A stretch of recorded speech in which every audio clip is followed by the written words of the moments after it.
Hi students, welcome to maths YouTube channel. మన channel పేరు Srinivas Ekalavya A+ academy.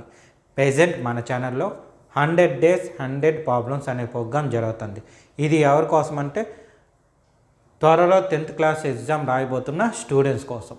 అంటే ముఖ్యంగా C అండ్ D గ్రేడ్ స్టూడెంట్స్ని బేస్ చేసుకొని తయారు చేసిన వీడియోస్ అన్నమాట. ఇందులో మొత్తం 100 వీడియోస్ ఉంటాయి. డైలీ ఒక్కో ప్రాబ్లం ఎక్స్ప్లెనేషన్, అదే మోడల్లో ఒక ప్రాబ్లం మీకు ప్రాక్టీస్కి, అప్పుడప్పుడు 2 ప్రాబ్లమ్స్ కూడా ఎక్స్ప్లెనేషన్ ఇస్తాను. ఇలా మొత్తం 100 వీడియోస్ వస్తాయి.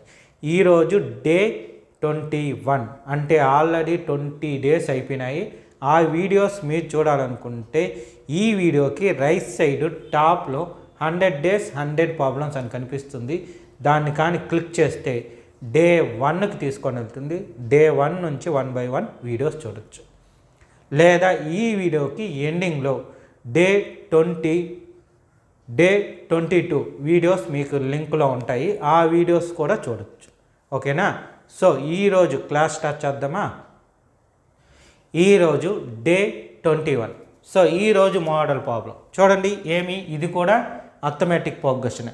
మనకి అర్థమెటిక్ ప్రోగ్రెషన్లో చాలా ప్రాబ్లమ్స్ ఉన్నాయి. అందువల్ల ఇందులోనే ఎక్కువ వీడియోస్ చేస్తారు. ఓకే, సో ఫస్ట్ ఇది చూడండి. ఇదేమి determine AP whose third term is 16, 7th term equals 5th term by 12. ఓకేనా? ఎగ్జిస్ అనేది కొత్త పదం. మీకు డే 18 కానీ చూసుంటే డే 18 అక్కడ కూడా ఇలాగే ఇచ్చుంటాడు. థర్డ్ టర్మ్ 7th టర్మ్ అలా 2 టర్మ్స్ ఇచ్చేసి ఒక టర్మ్ను ఫైండ్ అవుట్ చేయమని అంటారు. కానీ ఇక్కడ ఏమన్నాడు? ఏపీని ఫైండ్ అవుట్ చేయాలి మనం. డిటర్మైన్ AP అంటే first term, second term, third term ఈ 3 కనుక్కోవాల్సి వస్తుంది. ప్లస్ ఇది కొంచెం ఎగ్జిస్ అనే కొత్త పదం ఇచ్చారు. సో ఎగ్జిస్ అంటే ఆడిషన్, అది గుర్తుపెట్టుకోండి. దీన్ని ఎక్కడ యూజ్ చేస్తాం, ఎలా యూజ్ చేస్తాం ఇప్పుడు చెప్తా చూడండి. ఇదేం ఫస్ట్ వాడు ఇచ్చింది రాసుకుంటాం. గివెన్ దట్ ఫస్ట్ ఏమి ఇచ్చాడు? Third term is 16. సో అదే రాద్దాం. థర్డ్ టర్మ్ ఈజ్ 16 అంటే A3 ఇచ్చాడు. A3 16 అని చెప్పాడు. A3కి ఏం ఫార్ములా? A + 3 - 1 × D = 16. సో దీన్ని ఎలా రాయొచ్చు? A + 2D = 16. ఇది 1. ఇప్పుడు రాయబోయే నెక్స్ట్ అదే ఇంపార్టెంట్. అదేం చూడండి. 7th term equals the 5th term by 12. So ఇక్కడ ఏం చెప్తాడానంటే A7 టర్మ్ గురించి చెప్తాడు. అంటే 7th టర్మ్ గురించి చెప్తా అంటారు. ఆ 7th టర్మ్ ఎలా ఉంది? 5th టర్మ్కి అడిషన్ చేయాలి. 2ని అడిషన్ చేయాలి. అదే అనమాట. 7th term equals the 5th term by 12. 5th టర్మ్కి by 12ని యాడ్ చేస్తే వచ్చే వాల్యూ 7th టర్మ్. సో ఇప్పుడు ఫార్ములా మొత్తం రాద్దాం. 7th అంటే A7, సో A5 + 12. A7 అంటే A + 7 - 1 × D. A + 5 - 1 × D + 12. ఇప్పుడు సింప్లిఫై చేయండి. ఇది ఏమవుతుంది? A + 6D. A + 5 - 1 అంటే 4D + 2. అన్నీ లెఫ్ట్ సైడ్కి తెచ్చుకుందాం. A + 6D + A ఈ సైడ్ వస్తే -A + 4D ఈ సైడ్ వస్తే -4D. కాన్స్టెంట్ ఆ పక్కే ఉంచేద్దాం. -A + A cancel. 6D - 4D అంటే 2D = 12. So D = 12/2. 2 1s are 2 6s are. D = ఎంత వచ్చింది? 6. ఇప్పుడు ఈ Dని substitute. D = 6 in equation 1. So equation 1లో ఏముంది? A + 2d is equal to 16. So d value తీసుకొని వెళ్ళి ఆ ఈక్వేషన్లో రాస్తాం. a ప్లస్ 2 ఇంటూ d అంటే 6 is equal to 16. a plus 6 2s are 12 that equal to 16. a is equal to 16 plus 12 ఆ side వెళ్తే -2. So a is equal to ఎంత 4. 16 minus 12 is equal to 4.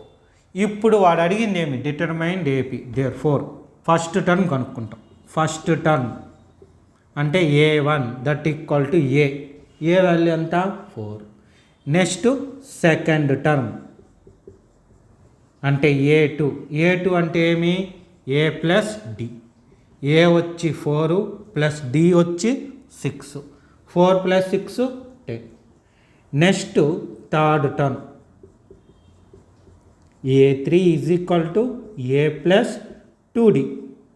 So a అంటే 4 plus 2 into d అంటే 6 ఎంత వస్తుంది 4 2 6 are 12 add చేస్తే 16.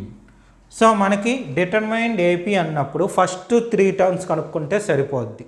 So first 3 terms కనుక్కునేసాం కాబట్టి therefore required AP is 4, 10, 16 అంతే అయిపోయింది. చూడండి ఎంత సింపుల్ ప్రాబ్లం ఇది. 4 మార్క్స్కి ఇచ్చే ప్రాబ్లం. ఓకేనా, కొంచెం బాగా ప్రాక్టీస్ చేసుకోవాలి. సరే మీరు రాసుకునేయండి, ప్రాక్టీస్ ప్రాబ్లం కూడా ఇస్తాను. క్వశ్చను ఆన్సర్ నీట్గా రాసుకోండి. ఈరోజు ప్రాక్టీస్ ప్రాబ్లం క్వశ్చన్ ఏం చూడండి. ప్రాక్టీస్ ప్రాబ్లంలో 17th term of an AP exceeds its 10th term by 7. Find the common difference. ఎగ్జాక్ట్గా ఇదే మోడల్ బట్ డిఫరెన్స్ ఉంది. ఏంటంటే దీనిలో హాఫ్ ప్రాబ్లం మాత్రమే ఇది. అంటే ఇక్కడ మీరు ఫస్ట్ ఈక్వేషన్ సాల్వ్ చేసినాక సెకండ్ ఈక్వేషన్ సాల్వ్ చేసేటప్పుడు డి వాల్యూ వచ్చేస్తుంది.